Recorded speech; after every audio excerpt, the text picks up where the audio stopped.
Boa noite, galera. Dá pra ver a galera aí? Acender a luzinha? Boa noite.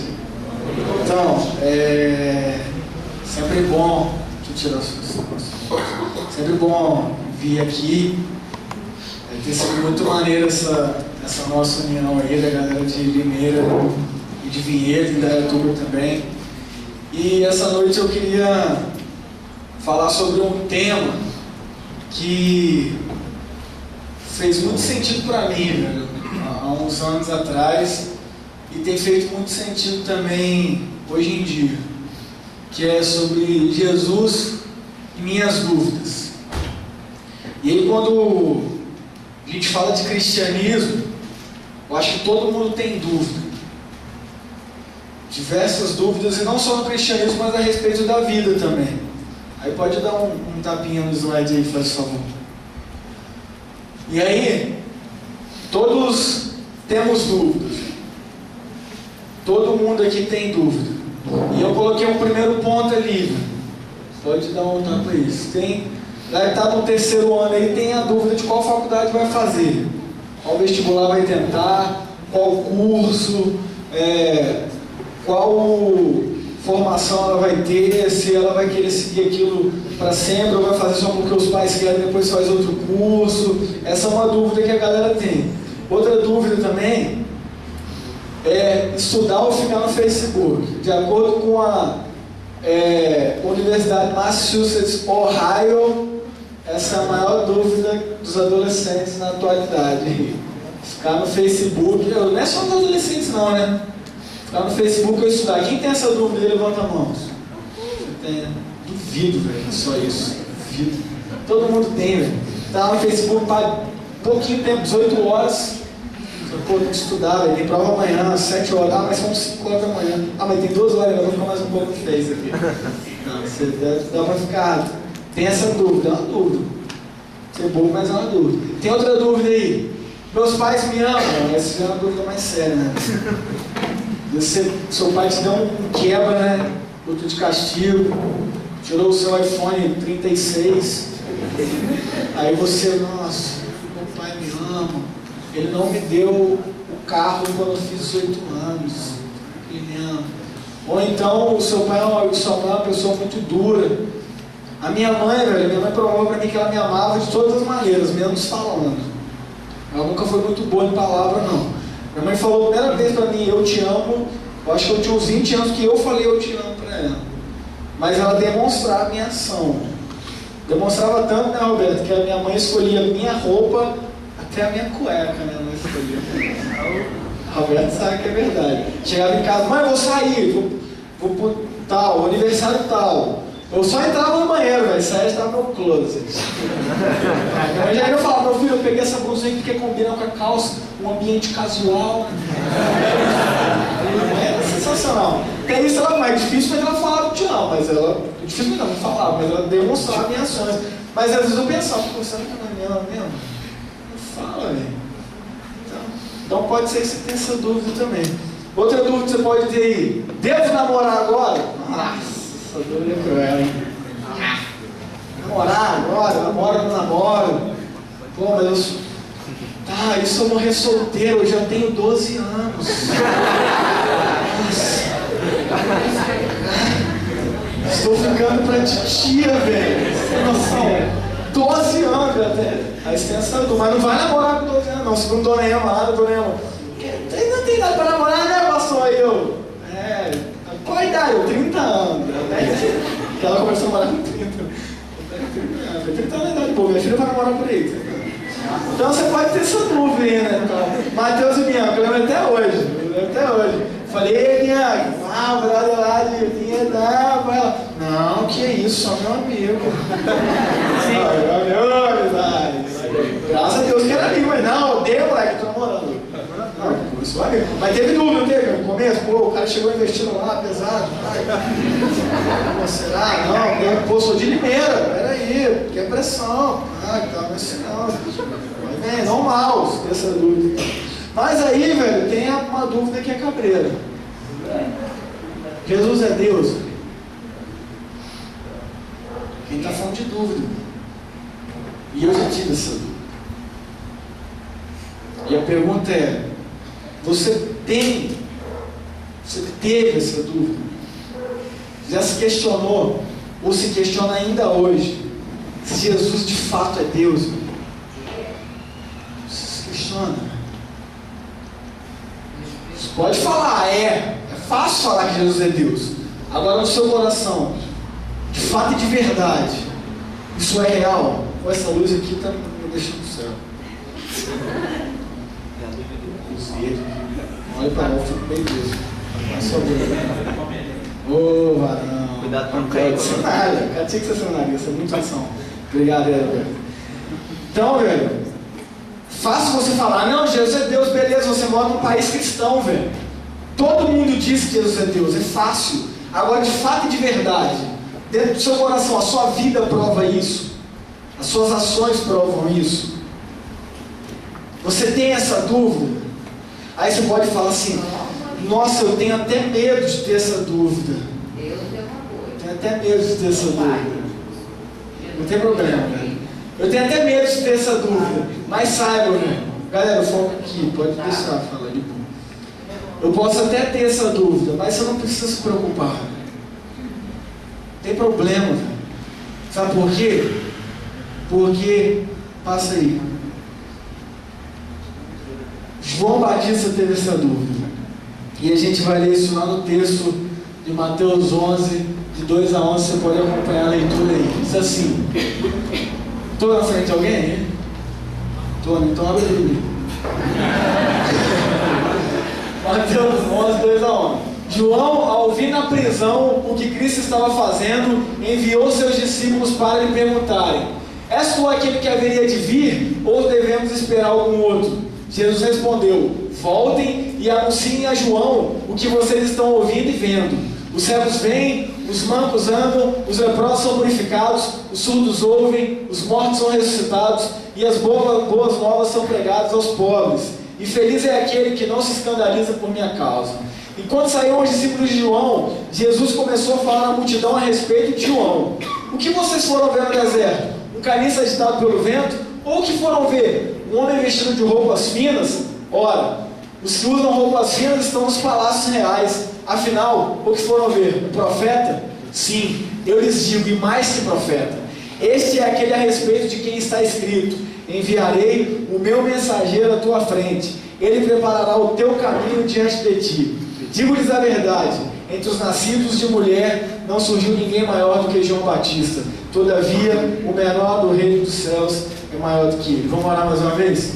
Jesus, pedimos que o Senhor fale profundamente aos nossos corações, que o Senhor tenha misericórdia de nós e que o Senhor possa de fato não só nos dar conhecimento, mas que através dessa palavra a gente possa ser melhores discípulos do Senhor, que honrem e glorificam o seu nome com a nossa vida, com as nossas ações, com as nossas palavras.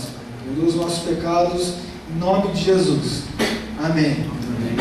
Então, galera, você leu ali, João ouviu a prisão, a pergunta é, pode passar: quem foi João? Vocês estão dando 2 toques aí, velho. Eu boto um primeiro e depois vem o outro. O pessoal de lá é de devagar. Beleza? É Roberto. Esposa. Então quem foi João? João foi um primo de Jesus, chamado por Deus para preparar a vida do Messias. Que eu botei primo ali? Porque Isabel, que era mãe de João, ela era parente de Maria. Dizem aí que era prima, tá? Não dá para se definir. Então a gente diz aí que João é primo. Por isso que os batistas são primos dos presbiterianos. Porque os presbiterianos são irmãos de Jesus e os batistas são primos. E João Batista é primo de Jesus. Não, tô brincando. Ele é o Eric não gostou. Mas tudo bem.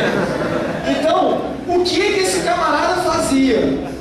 Olha o que eu falei, ó. Irá adiante, Lucas 1,17. Irá adiante do Senhor no espírito e no poder de Elias, para fazer voltar ao coração dos pais a seus filhos e os desobedientes a sabedoria dos justos, para deixar o povo preparado para o Senhor. Então, João, ele foi um cara separado e preparado por Deus para anunciar a vinda de Cristo, anunciar a vinda do Messias. Lembrando, por que eu falei Cristo e por que eu falei Messias? Porque Jesus é um nome. Agora, Cristo não é sobrenome. Não é Jesus, sobrenome Cristo. Não, Cristo é um título. Cristo significa Messias, o enviado do Senhor. Então Jesus é um nome, Cristo é um título. Então João Batista foi separado por Deus para anunciar a vinda do Messias e não a vinda de Jesus. Consequentemente, Jesus era o Messias. Então ele não chegou lá falando, galera, Jesus lá. Não, ele está falando, vai vir o Messias, galera. E o cara é bom. Eu não sou digno nem de desamarrar a correr do All-Star dele. O cadastro ao correr do All-Star é ruim. Nem tirar o prego debaixo da havaiana dele. Eu não sou digno. O cara é bom. Esse é o Messias. Esse é o João. Ele foi chamado por Deus para preparar o caminho de Jesus. Que de fato era o Messias, era o Cristo. Aí a questão é, passa aí por favor o slide, o que João anunciava a respeito do Messias. Então ele veio preparar o caminho do Messias, mas o que ele anunciava? Por favor, muito obrigado, parabéns. E aí, Mateus 3, 10 a 12.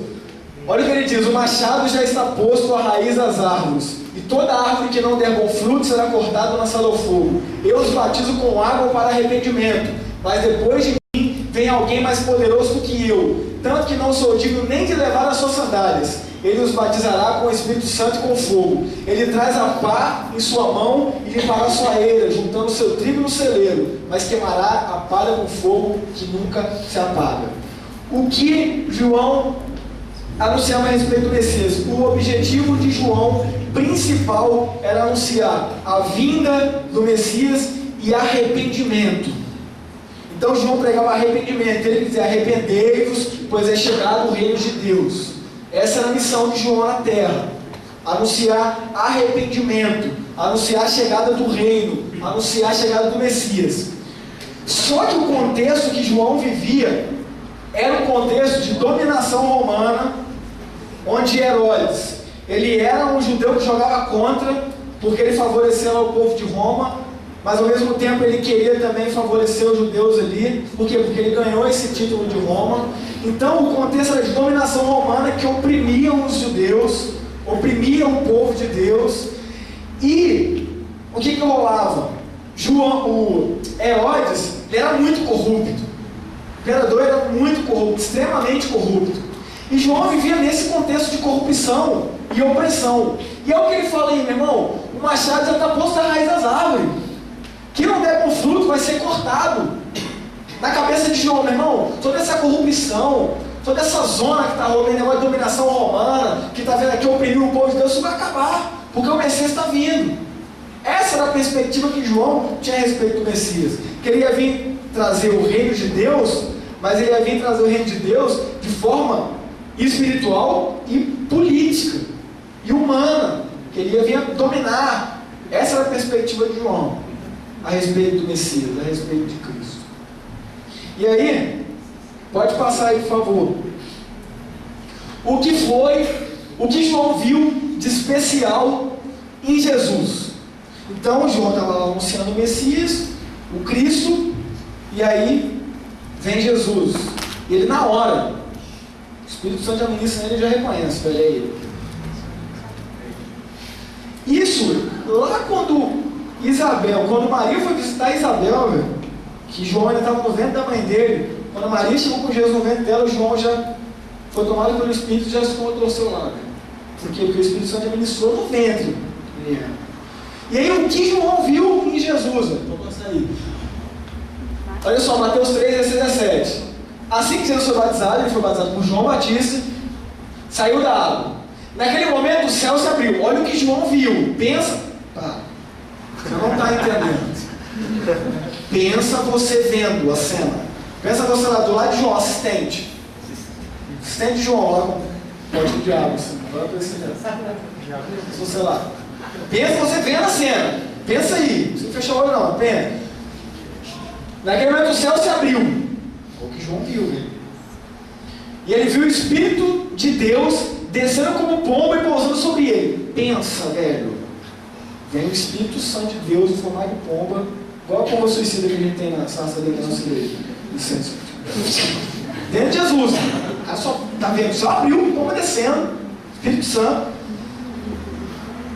E uma voz dos céus disse: Este é o meu filho amado, em quem me agrado. Idealiza, velho. Você está vendo o céu abrindo, rasgando. Você está vendo o Espírito Santo vindo um pomba na cabeça do cidadão, entrando nele. E você ouve uma voz do além, do céu. Todo mundo ouve. Tem que ter a voz sem moleira, né? Este é o meu filho amado, quem me agrada. Beleza, ele só viu isso, irmão. Só que ainda tem outro detalhe. No capítulo 4, versículo 1, posta aí. Posta, viu? No Facebook. E aí tá aí, ó. Então Jesus foi levado pelo Espírito ao deserto para ser tentado pelo diabo. Então, uma informação muito importante nesse levado pelo Espírito ao deserto aí. Esse verbo aqui, levado, ele é um verbo que lá no original, no grego, ele é usado para dizer assim, impelido pelo Espírito, ou seja, teletransporte. Velho, olha o que João viu. João viu, realiza. O céu abriu, o Espírito Santo desceu sobre pomba, uma voz do além, do céu, falando: esse meu filho amado que me agrada. E Jesus simplesmente desaparece. Desaparece. É levado pelo Espírito Santo lá para o deserto ser tentado. É só viu isso. Pouca coisa? Nada? Surpreende, será? Nada, tranquilo. Agora, a pergunta que não quer calar. Mas por que João duvidou da divindade de Jesus? Olha o que o cara viu. Olha o que o cara presenciou. Ele presenciou o céu abrir, o Espírito descer, a voz de Deus falar e um teletransporte divino. O Espírito Santo, tá vendo? E a resposta está aí, vamos lá. Por quê? Porque João estava preso injustamente. Você lembra lá no versículo 2 que a gente leu? João estava no cárcere. Agora, pensa comigo. Qual era a expectativa que João tinha a respeito do Messias? Era que ele ia vir, trazer o reino de Deus e ele ia acabar com o quê? Com a corrupção, com a opressão. E ele está preso injustamente, sabe por quê? Bota aí. Mateus 14, 3 e 4. Pois Herodes havia prendido e amarrado João, colocando na prisão por causa de Herodias, mulher de Filipe, seu irmão. Por conta de onde dizia, não tinha permitido viver com ela. Herodes, pá, queria dar uns pega na esposa do irmão dele. E João, meu irmão, isso não é certo. Isso está errado. E velho, Jesus já tinha chegado, irmão. O reino já tinha vindo, acabou a bagunça, acabou a corrupção, o machado já está na raiz. Aí João é preso. Injustamente. Por quê? Porque ele está dizendo a verdade. Porque ele não está negociando os valores do reino. Aí você pensa esse cara na prisão pensando, meu irmão, a corrupção está aí ainda, velho. A opressão está aí ainda. Tá. Vi lá o céu se abrir, tá, o transporte vindo, Espírito Santo, voz. Mas a opressão está aí, velho. Será que esse cara é mesmo Messias? Dá mais um tapa aí, por favor. João está preso, sua falsa expectativa de que Jesus acabaria com a corrupção do governo de Herodes está desmoronando. Por quê, velho? Falsa expectativa. Onde estava escrito nas Escrituras que Jesus viria restaurar o reino humano de Israel? Onde estava escrito nas Escrituras que quando o Messias viesse, ele iria acabar com a opressão romana, ele iria restaurar o governo humano do povo judeu? Em nenhum lugar. Você sabe de onde ele tirou isso? Da cabeça dele, da falsa expectativa que ele criou. E quando nós criamos falsas expectativas de Deus que não correspondem à palavra dele, é isso que a gente tem: dúvida, problema. Não, mas a minha mãe está com câncer. Se Deus existisse, minha mãe não seria com câncer. Onde está escrito na Bíblia, velho, que sua mãe não vai ter câncer? Onde? Me mostra. Muito pelo contrário, velho. O que está escrito na Bíblia é que no mundo tereis tribulações. Toma a tua cruz e me segue. Agora a gente cria falsa expectativa em Jesus que não existem na Bíblia e a gente começa a ficar mal.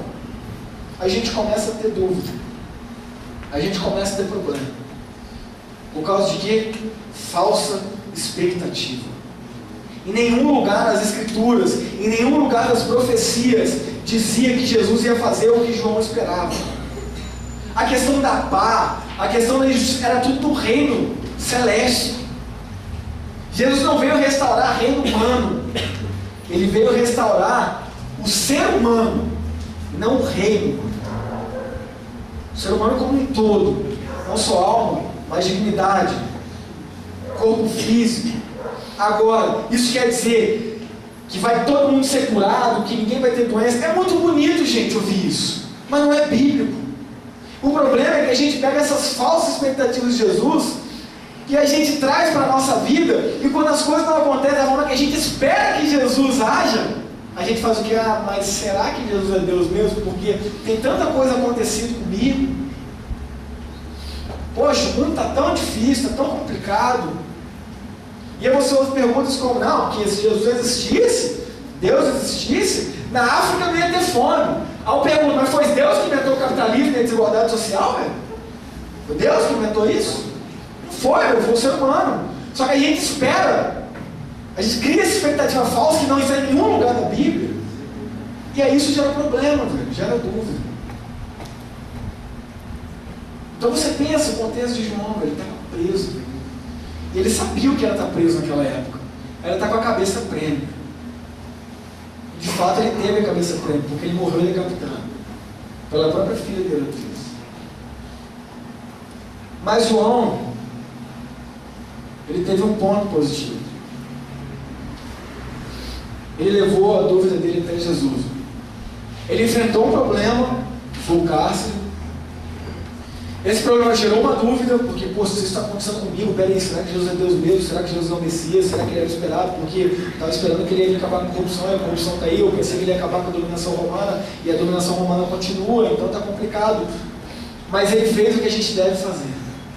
Ele levou a dúvida dele até Jesus.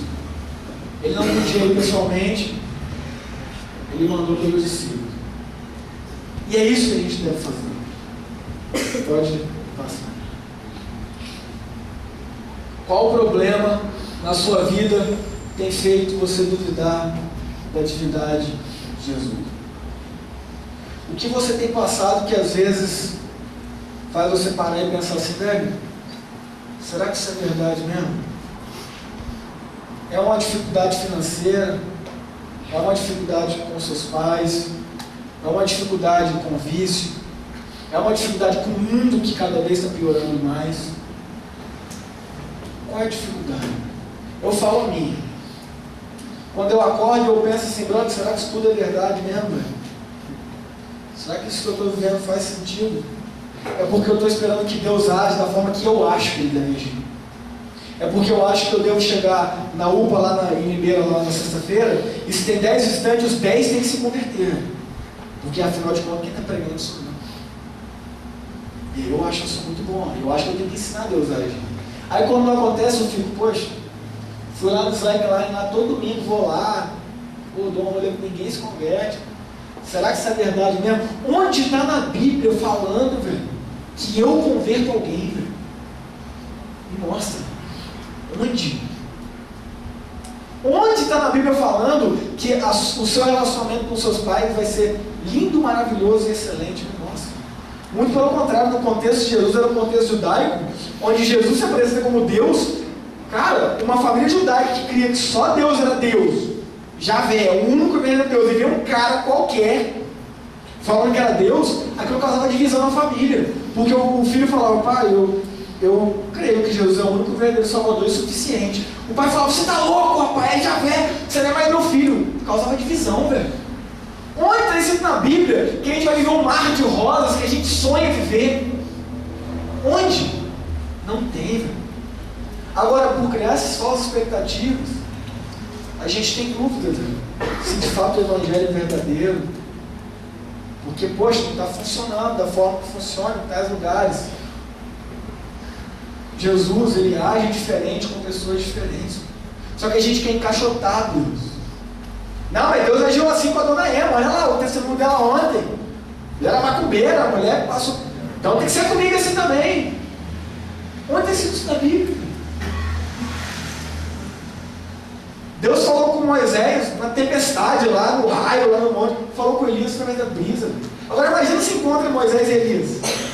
Aí dá um trovão, aí Moisés, olha Deus fala, Elias, cala a boca, pô. Deus fala assim, não, Deus fala na brisa. Tem experiência, vai por mim. Por quê, mano? Você tá louco?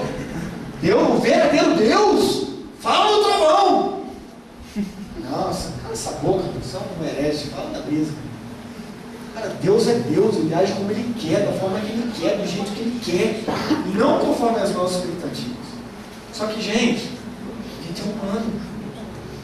A gente pode ter dúvida? Pode. A gente é limitado.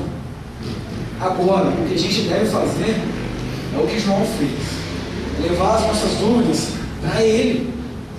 Jesus, sinceramente, por que meus amigos não estão se convertendo? Eu não sei. Fulano lá vem lá e conta testemunho e fala que amigo está se convertendo e os meus não estão. Por quê? Fala comigo, eu preciso orar mais, eu preciso ler mais a Bíblia. Me incomoda então, me dirige para isso. Me usa. A gente tem que fazer isso, velho. A gente tem que levar para Jesus as nossas dúvidas. Porque a única saída que a gente tem é Ele. E aí, pode passar. Levando as nossas dúvidas até Jesus, Ele entende as nossas dúvidas, porque Ele entende a dúvida de João. Ele entendeu a dúvida de João. E olha a prova disso aí. Versículo 4 ao 6. João, explicando o contexto, João mandou os discípulos lá, né? Para perguntar. Eles chegaram lá, Jesus, nós, pá, firmeza, demorou? Pô, firmeza aqui, pá, ministério bombando, pá, pô, demorou então. Você tá ligado, né? O João tá preso lá, pá, caiu. Pô, tô sabendo, então. Então, Jesus, tá bolado lá e mandou perguntar se o Senhor é o Messias mesmo ou se vai vir outro aí, porque sabe como é que é, né? Ele está preso lá injustamente, a corrupção está bombando aí, pá. Se eu fosse Jesus, graças a Deus, tá zoando, né? O cara viu o céu se abrir, o cara viu o pão descer, o cara viu o teletransporte vindo, o cara tá vendo o curo, o cara tá vendo tudo, velho. E veio me perguntar um negócio dele, esse cara não é digno de ser meu discípulo, não. Graças a Deus, Jesus não é assim. Graças a Deus, Jesus é assim. Olha o que Jesus faz, Ele é Deus. Aí Ele fala assim: voltem e anunciem a João o que vocês estão ouvindo e vendo. Os cegos veem, os mancos andam, os leprosos são purificados, os surdos ouvem, os mortos são ressuscitados, e as boas novas são pregadas aos pobres. E feliz é aquele que não se escandaliza por minha causa. A grande questão é: você acha que essas coisas aí, João tinha visto essas coisas aí também, você acha que essas coisas aí superam o céu abrindo, a questão de milagre? Não mesmo. Por que será que João ia crer nisso aí e não ia crer em tudo que ele viu? Sabe por quê? Porque isso tudo aí está escrito na própria palavra de Deus, que isso iria acontecer quando o verdadeiro Messias viesse. A fé de João não era baseada no que ele via ou achava, mas nas Escrituras, a própria palavra de Deus. Lá em Isaías 35, 5, 6 e 61, 1, dizia que quando o Messias viesse, essas coisas iriam acontecer. Então, velho, João não se baseava em experiência sobrenatural, porque experiência sobrenatural o diabo também faz. Experiência sobrenatural está cheia no terreiro de macumba, está cheia na casa espírita, está cheia em vários lugares. Agora, a fé de João era baseada na palavra de Deus. E quando ele foi confrontado pela palavra de Deus, ele falou para o seu brother: ele é o Messias. Não pelo que eu vi, pelos grandes sinais, mas porque dizia na própria Escritura que isso iria acontecer. O que eu e você devemos fazer, velho, é questionar as nossas expectativas a respeito de Jesus com a palavra de Deus. Não o que a gente está vendo e sentindo. Porque sentir, gente, volta a dizer, no terreiro as pessoas sentem, às vezes sentem até mais do que a gente. É até mais palpável. Agora, nossa fé não se baseia no que a gente vê. Nossa fé se baseia no que está escrito aqui, velho, na palavra de Deus. E o que a palavra de Deus tem dito a respeito da pessoa de Jesus. Esse é o nosso padrão. Então, quando a gente questionar a divindade de Jesus, pensa por que você está questionando e confronta com a palavra. Porque só a palavra, só as escrituras provam para a gente quem é Jesus, quem é Ele. E olha como Ele tratou a dúvida de João. Gente, Ele é Deus. Ele é Deus. Ele é o nosso Pai. Ele sabe das dúvidas que a gente tem. E é assim que Ele as trata. Ele está dizendo para a gente, brother, vai ler a Bíblia. Vai me conhecer lá. Vai conhecer a minha natureza lá. Eu estou revelado naquele livro. Você tem que ler, bro. Você tem que me conhecer. Porque senão, você vai ficar cheio de falsa expectativa. Se ligando meramente no que as pessoas estão dizendo. E as pessoas estão dizendo, não, porque Jesus é isso. Mas outra na Bíblia. Não, eu não vejo isso na Bíblia. Porque senão a gente vai ter um monte de falsa expectativa. E aí vai vir a dúvida. E aí vai vir um problema, e a gente começa a lidar, porque a gente vai querer estudar tudo, porque realmente, né, o cara me questionou na faculdade, e eu não tenho a resposta. Não, tem mesmo, velho. Agora entenda, você não é cristão porque tem todas as respostas. Ninguém tem todas as respostas. Muitas vezes você vai olhar para o cara e falar assim, brother, eu não sei. Eu gosto muito daquele texto lá do cego, que Deus estuda o cego. E aí os fariseus ficam bolados, porque ele curou o sábado e tal. Ele chama os pais dele e fala assim, cara, esse cara era cego mesmo de nascença, como é que é a história aí? Que a gente não está acreditando muito. Aí os pais ficam com medo, né, velho? Porque lá naquela época, quem dizia que Jesus era Deus, ele expulsa a sinagoga, não podia entrar mais. Aí os pais cabreiros falaram assim, pergunta para ele já é adulto. Ele é adulto já, mas ele era cego desde nascença. Mas vai resolver com ele aí. Aí, os fariseus vão lá nesse camarada que era cego e falam assim, ei, você sabe que esse cara que te curou, ele é um pecador, né? Porque ele te curou no sábado. Aí ele fala assim, meu brother, se ele é pecador ou não, não sei. Uma coisa eu sei, eu era cego. E agora eu vejo. Brother, eu não tenho todas as respostas a respeito do cristianismo, mas uma coisa eu sei, eu era morto e hoje eu estou vivo. Uma coisa eu sei, eu vivia nas drogas e hoje eu vivo com Cristo. Uma coisa eu sei, eu vivi uma vida religiosa minha vida inteira porque eu fui criado no lar evangélico. Mas hoje, de fato, eu vivo a verdade. Não porque eu tenho todas as respostas, porque eu tenho muitas perguntas. Eu vejo a hora de chegar no céu e falar, Jesus, senta comigo aqui e me responde, porque eu tenho um monte de coisa para te perguntar, porque eu não entendo. Muitas elas se responderam sim. Creio que muitas não vão se responder não. Mas isso não quer dizer que vai abalar minha fé, porque a minha fé está na palavra dele, e não na minha expectativa ou na minha dúvida. A gente tem que estar fundamentado nisso aqui, velho. Agora você pensa se Jesus chega para João e fala assim, para os discípulos dele, vai lá e anuncia isso, e se João não conhecesse as escrituras? Ele ia olhar e ia falar, grandes coisas, já vi coisa mais incrível. E continua preso, e aí? Mas não, ele conhecia a profecia de Isaías. Por quê? Porque ele lia. Porque ele estudava. Então, velho, você vai ter milhares de falsas expectativas se você é um cristão que não lê a Bíblia. Milhares. E o problema é que essas falsas expectativas vão te derrubar, velho. Porque você não conhece a verdade. Você não lê. E aí pode passar, por favor. O conhecimento e a fé na palavra de Deus acabaram com a dúvida de João. Lembra que a dúvida dele era a respeito da divindade de Jesus, velho. A palavra de Deus acaba com qualquer dúvida a respeito da divindade de Jesus. Eu não estou falando que a palavra de Deus acaba com qualquer dúvida que você tem. Não estou falando isso. Eu já disse, eu tenho milhares de dúvidas. Mas a palavra de Deus é prova suficiente para mim e para você, que cremos nela como palavra de Deus, que Jesus é Deus. E Ele vai voltar para buscar o povo dele. Essa é a verdade.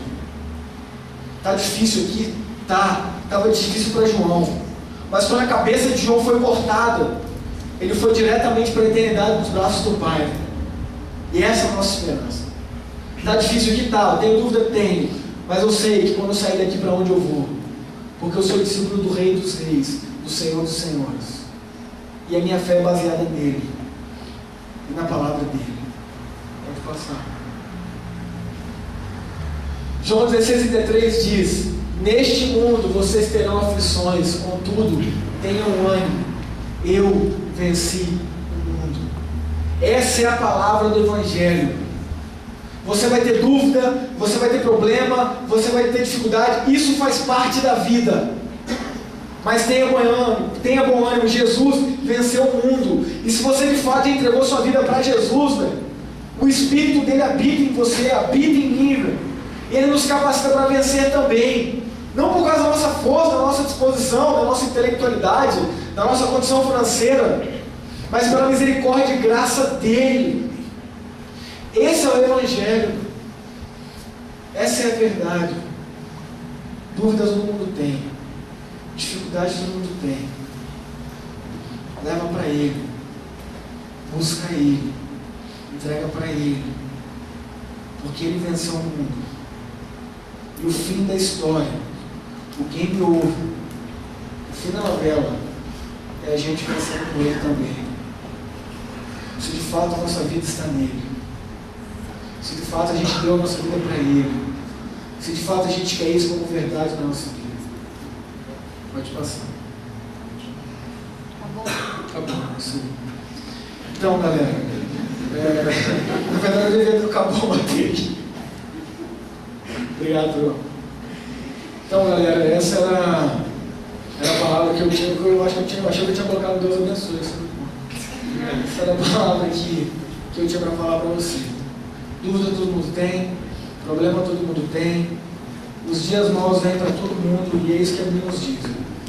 Agora, a forma da gente confrontar as nossas expectativas de acordo com o que a gente acha é o próprio Jesus e a própria palavra dele. E como cristãos, a gente deve buscá-lo em oração e meditação na palavra. Porque carro não anda sem combustível. Você pode ser uma Ferrari, mas se você está sem combustível, você não anda. Enquanto tem muito fusquinha aí, velho, que está com tanque cheio, está andando.